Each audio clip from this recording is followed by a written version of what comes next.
Salah satu yang harus diperhatikan dalam pengendalian polycystic ovary syndrome itu adalah makanan. Karena selain dalam komposisinya juga mereka menggunakan beberapa bahan yang tidak diperbolehkan untuk dikonsumsi oleh PCOS juga, itu juga memiliki atau menggunakan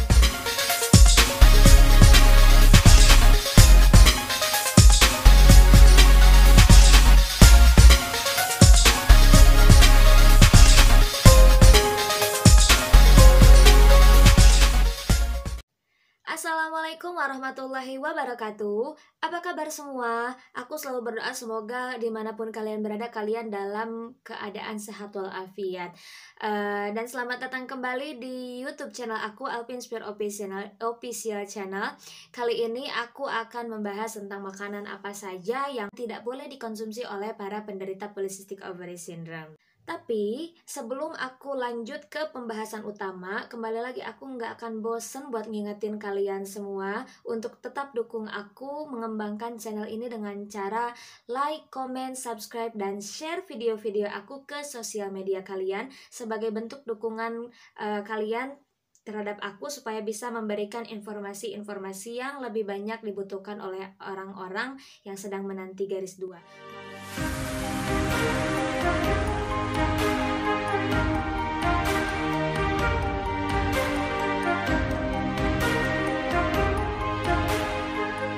Kenapa sih pembahasan PCOS ini harus terpotong-potong di beberapa episode? Aku punya jawaban sendiri ya, karena ngomongin PCOS itu adalah suatu hal yang luas dan itu tuh terlalu kompleks dan kayaknya gak akan cukup kalau dibahas dalam satu video aja. Jadi aku bikin berpart-part supaya sisters kalian gak pusing nyari part per partnya, treatmentnya seperti apa gitu. Jadi aku ingin memudahkan para sisters untuk mengerti dan memahami terlebih dahulu apa itu polycystic ovary syndrome sambil nanti mempraktekkan. Oke, salah satu yang harus diperhatikan dalam pengendalian polycystic ovary syndrome itu adalah makanan. Sebagaimana di cerita aku di video-video sebelumnya, itu aku mendapatkan arahan dari dokter untuk menyeleksi makanan. Jadi seleksi makanan dalam artian di sini diet ya. Oh iya, disclaimer juga buat kalian yang masih salah paham tentang diet atau diet. Nah, jadi diet itu sebetulnya bukan untuk menurunkan berat badan aja ya, tapi menyeleksi makanan demi kesehatan tubuh juga gitu. Jadi salah besar kalau misalkan kata diet atau diet itu hanya untuk disematkan kepada orang-orang dengan berat badan berlebih, karena orang yang punya berat badan kurus pun harus melakukan diet gitu, tapi mungkin panduannya berbeda-beda. Oke, balik lagi, sesuai arahan dokter untuk melakukan diet, akhirnya aku mencoba mencari-cari informasi tentang apa saja makanan yang harus dan tidak boleh dikonsumsi oleh polycystic ovary syndrome.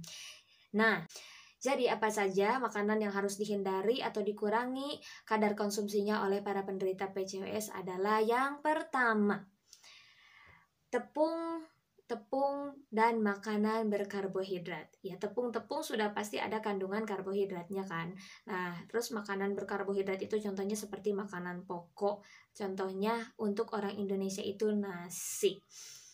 Kenapa makanan berkarbohidrat dan tepung ini harus dihindari, harus dikurangi? Karena makanan berkarbohidrat itu adalah memiliki kandungan gula. Jadi dalam karbohidrat itu ada kandungan gula dan dengan kadar glikemik yang tinggi gitu. Nah, kalau misalkan dikonsumsi secara terus-menerus atau dengan jumlah yang berlebihan ketika makan dan tidak sesuai dengan jumlah kalori yang dibutuhkan dan jumlah kalori yang dikeluarkan setiap harinya, maka itu akan menimbulkan penumpukan gula dalam tubuh, yang mana insulin bisa kesulitan dalam memecah gula-gula tersebut, yang akhirnya gula-gula tersebut menjadi lemak dan bukan menjadi energi. Nah, lalu bagaimana cara mengatasi kadar konsumsi karbohidrat dalam makanan sehari-hari? Apalagi orang Indonesia kan memang tidak bisa lepas dari yang namanya nasi ya.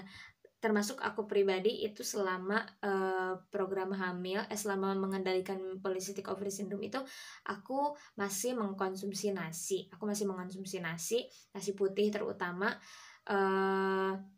Jadi aku mengakali bagaimana caranya supaya nasi putih yang aku makan itu tidak mengakibatkan berat badan berlebih atau bertambah. Jadi, pertama-tama yang harus kita lakukan adalah jangan makan nasi putih selagi masih panas. Jangan makan nasi selagi masih panas. Jadi kalau misalkan kalian menanak nasi, usahakan nasinya harus dikipas-kipas dulu atau dibiarkan sampai si uap-uapnya menghilang dan nasinya hanya hangat atau mungkin lebih bagusnya dingin gitu. Bahkan menurut info dari beberapa sisters yang bilang kalau misalkan nasi kemarin bukan nasi baru masak hari ini, nasi kemarin itu, sisa kemarin itu lebih bagus dan kadar glikemiknya sudah menurun gitu. Terus juga selain jangan makan nasi putih dalam keadaan panas atau hangat. Nasi putih hangat itu emang nikmat, emang apalagi kalau misalkan lauknya itu kayak ikan asin sambal dan wah bisa sebakul kali ya. Tapi jangan sekali-kali kalian balas dendam kalau misalkan kalian ingin mengendalikan PCOS. Terus kita bisa makan selain pengganti nasi putih itu karbohidrat lainnya. Jadi kita bisa rolling, ada nasi gitu, hari ini nasi putih, seminggu ini nasi putih, seminggu kemudian nasi merah, seperti itu. Karena meskipun nasi merah rasanya lebih manis daripada nasi putih, ternyata kadar glikemik nasi merah itu lebih rendah dibanding kadar nasi putih gitu, dibanding nasi putih. Jadi nasi putih bisa diselang-seling dengan nasi merah atau bisa diganti dengan kentang, bisa diganti dengan umbi-umbian gitu. Nah, jadi karbohidrat ini adalah salah satu makanan yang memang harus diperhatikan porsinya dan intensitas memakannya juga untuk kita-kita yang sedang menjalani program hamil dengan diagnosis PCOS. Nah, yang kedua, setelah tadi karbohidrat, yang kedua adalah makanan berlemak alias makanan yang memiliki kadar lemak atau kadar minyak. Misalkan goreng-gorengan, terus kayak ya pokoknya segala sesuatu yang digoreng dengan menggunakan minyak apa sih namanya? Deep fried ya. Jadi kayak goreng bakwan, kayak gitu, kayak pokoknya ya yang gimana sih yang kalau diangkat itu minyaknya bisa basah gitu, bisa basah kena tangan kita. Itu harus dihindari. Karena apa? Karena kalau ini sih udah rahasia umum ya, mungkin teman-teman juga tahu kalau misalkan makanan berlemak itu tidak baik, makanan yang mengandung banyak-banyak minyak itu tidak baik untuk kesehatan juga, untuk kesehatan kita juga. Selain kalau misalkan kita terlalu banyak makan makanan yang berminyak itu kan kadang-kadang tenggorokan kita juga kayak kering atau gimana sih, perih lah gitu, jadi kayak panas dalam gitu kan. Itu dalam kerongkongan aja loh, dalam kerongkongan, dari mulai lidah aja, belum nanti efeknya kena perut. Mungkin akan sama-sama menekan yang namanya obesitas. Jadi akan menimbulkan obesitas juga atau penaikan berat badan juga. Nah, terus gimana kalau misalkan kita mau goreng telur? Apakah yang goreng-gorengan itu semuanya tidak boleh? Enggak juga gitu. Aku juga kadang-kadang masih suka makan yang goreng-gorengan, tapi kayak telur ceplok yang memang minyaknya itu bisa diganti dengan minyak kayak minyak apapun itu gitu. Karena aku pribadi aku nggak pakai yang namanya olive oil, zaitun. Tapi kalian kalau misalkan mau pakai itu lebih bagus, lebih baik gitu. Tapi karena kalau misalkan kalian punya keterbatasan budget, ya nggak apa-apa pakai minyak kelapa biasa. Cuma pakai minyak sayur kemasan, cuma memang intensitasnya dikurangi. Kayak misalkan kalau misalkan kalian punya teflon, ceplok telur lebih baik di teflon, atau dadar telur bikin omelet itu lebih baik di teflon kayak gitu. Terus juga misalkan untuk tumis-tumis gimana, memang nggak boleh ya pakai minyak sama sekali. Ya emang berapa sih kadar minyak dalam tumisan, paling 2-3 sendok gitu kan. Selebihnya kan ada airnya juga. Ya mungkin kita bisa mengontrol kali ya, kita bisa mengontrol, kata aku juga, porsinya seberapa banyak gitu. Bedakan antara porsi minyak goreng dalam tumisan dan porsi minyak goreng dalam gorengan bakwan. Terus kalau misalkan mau ayam goreng atau gitu-gitu gimana? Uh, Prefer sih kayaknya jangan ayam goreng gitu. Ayam kan bisa dimasak lain selain digoreng, kayak misalkan dipepes, terus di sayur atau apa gitu.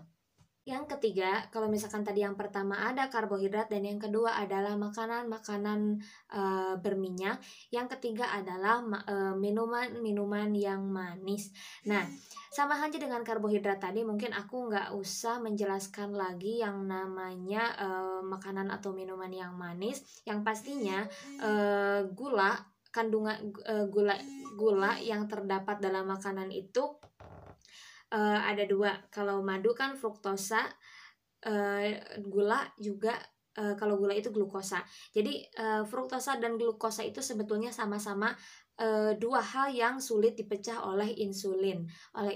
Jadi kayak kalau misalkan kita loh udah terus-terusan udah makan nasi terus juga kita terus-terusan makan minum yang manis-manis, itu bayangkan berapa banyak gula yang tertimbun dalam tubuh kita gitu, yang tertimbun dan akhirnya menjadi lemak sehingga menyebabkan beberapa kerusakan sistem, menyebabkan gangguan-gangguan di tubuh kita gitu. Kayak misalkan sirup-sirup, terus juga teh manis, atau mungkin susu yang menggunakan pemanis, atau minuman-minuman yang lainnya, minuman-minuman kemasan. So jangan ambil resiko dengan tetap mengonsumsi semua itu kalau misalkan kalian ingin bisa mengendalikan PCOS. Terus berapa banyak gula yang harus kita konsumsi dalam keseharian, dalam makanan keseharian, karena bukan tidak mungkin tubuh kita pun juga membutuhkan gula sebagai sumber tenaga ya, karena gula itu sebagai sumber tenaga.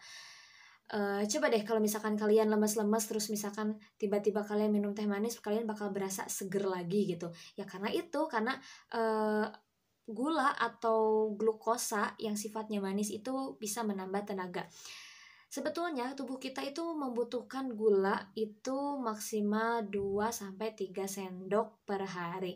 Jadi gimana kalau misalkan kalian mau menambahkan gula itu ke dalam masakan, ke dalam makanan? Sebetulnya boleh-boleh aja, karena berapa sendok sih gula yang bisa masuk ke masakan?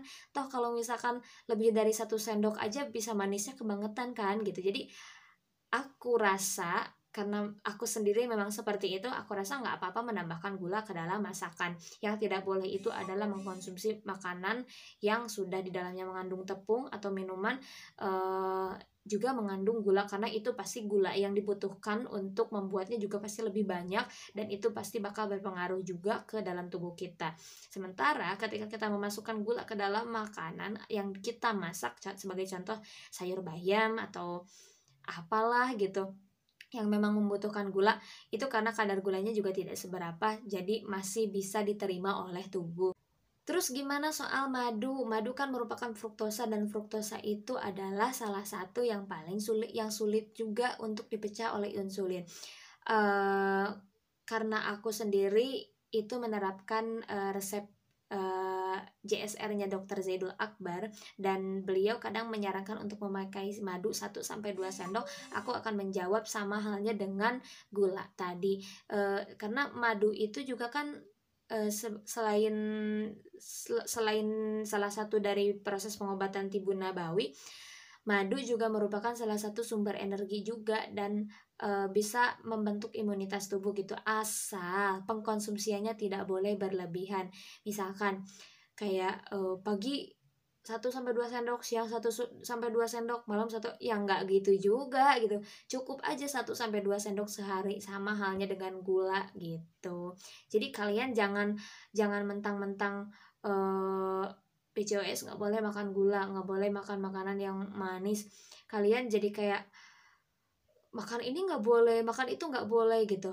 Akhirnya kalian putus asa. Sebetulnya nggak gitu. Kalau misalkan kita mau mencari apa ya, mau membuat taktik sendiri gitu untuk menikmati yang namanya makan makanan tanpa gula. Yang keempat itu ada produk dairy. Produk dairy itu seperti apa? Produk yang dihasilkan dari ternak, seperti misalkan susu sapi, terus juga daging-daging merah, terus juga keju, eh kayak ya pokoknya yang bersumber dari produk sapi gitu. Meskipun produk-produk itu sudah diekstrak menjadi keju, sudah diekstrak menjadi susu, sudah, atau misalkan daging merahnya juga sudah dalam bentuk kornet atau misalkan bentuk abon, itu eh, enggak ya, kita harus menghindari itu. Mungkin sesekali boleh kalau misalkan dalam chatting time itu misalkan boleh,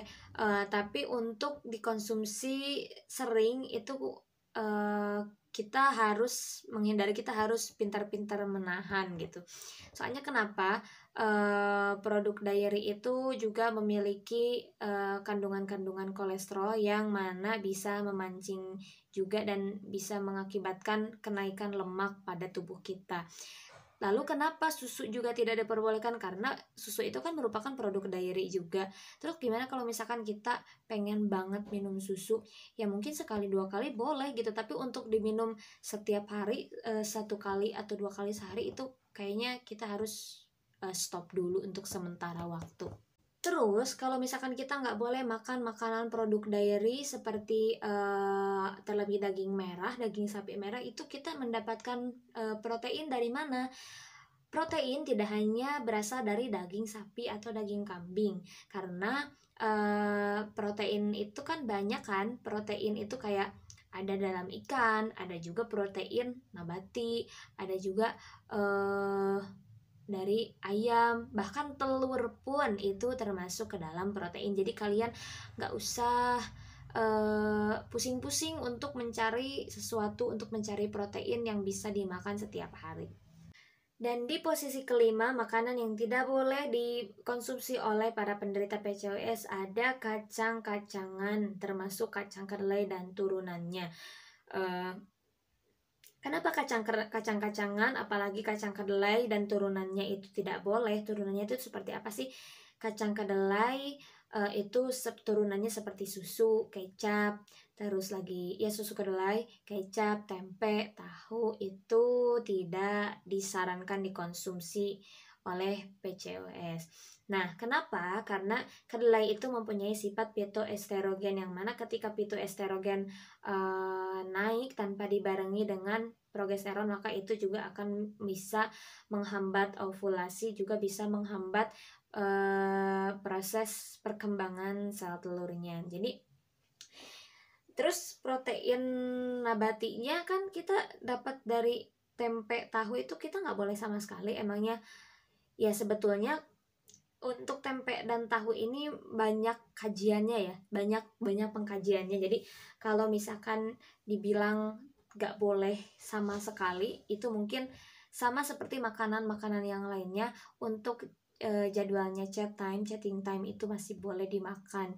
Jadi apapun yang tidak boleh dikonsumsi oleh penderita PCOS di keseharian itu sebetulnya masih bisa dimakan di hari-hari chatting time atau hari-hari bebas yang kalian sebagai apresiasi gitu, sebagai apresiasi kalian karena sudah clean food sebelum-sebelumnya. Nah, apalagi untuk masalah tempe dan tahu, bagi PCOS itu dokterku pernah menyarankan. Waktu itu kan ada salah satu sisters yang dia haidnya itu menstruasinya cuma keluar sedikit-sedikit flek aja, dari hari ke-1, kedua, ketiga masih ngeflek aja. Terus dia nitip pertanyaan ke dokterku dan akhirnya aku sampaikan dokterku malah menyarankan coba deh makan tempe barang 1 atau 2 potong. Kenapa tempe? Karena tempe lebih aman karena sudah difermentasi. Jadi mungkin phytoestrogennya agak sedikit berkurang dengan proses fermentasinya itu. Nah, dan ternyata setelah makan tempe 1 sampai 2 potong, eee, menstruasinya itu keluar lebih banyak gitu. Selanjutnya, makanan yang tidak boleh dikonsumsi oleh para penderita PCOS itu adalah makanan dengan kadar kolesterol tinggi. Makanan dengan kadar kolesterol tinggi itu contohnya seperti apa? Eee, Kayak cumi-cumi, udang, dan yang tadi yang termasuk kepada daging merah tadi ya. Pokoknya intinya makanan-makanan laut yang memiliki tempurung kayak kepiting gitu kan, terus kayak cumi-cumi, udang, lobster, dan yang lain-lain pokoknya. Dan yang terakhir yang paling susah untuk dihindari adalah makanan junk food dan makanan instan. Makanan junk food itu seperti ya kayak makanan-makanan siap saji gitu kan.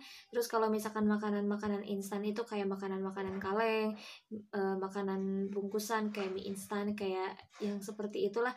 Karena selain dalam komposisinya juga mereka menggunakan beberapa bahan yang tidak diperbolehkan untuk dikonsumsi oleh PCOS juga.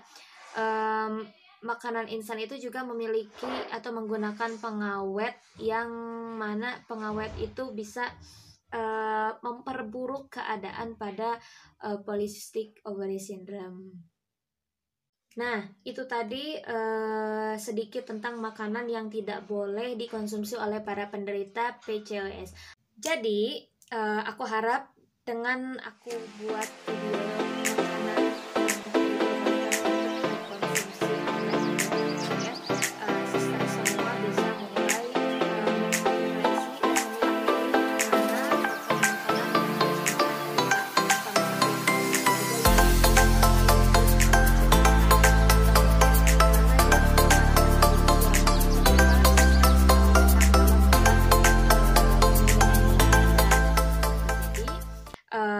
ada baiknya kalian mulai dari sekarang untuk menuliskan untuk membuat planning makanan-makanan apa saja tuh, apalagi sebentar lagi bulan Ramadan. Dan jangan sampai bulan Ramadan ini mentang-mentang dari pagi sampai maghrib kita berpuasa, kita ketika sudah buka puasa kita bablas makan apa aja. Jadi kita harus tetap menjaga apa yang sudah ada dalam tubuh kita gitu. Oke sister, mungkin video ini dicukupkan sampai sini dulu. Dan jangan lupa kalau misalkan kalian punya kritik, saran, juga komentar lainnya, atau mungkin request tentang konten-konten video aku selanjutnya, kalian bisa tuliskan semuanya di kolom komentar dan pasti akan aku baca. Dan jangan lupa nyalakan tombol notifikasinya untuk bisa terus memantau video-video dari aku supaya kalian gak ketinggalan video-video yang aku buat selanjutnya. Dan jangan lupa untuk like, comment, subscribe, dan share video-video aku ke sosial media kalian. Terima kasih. Wassalamualaikum warahmatullahi wabarakatuh.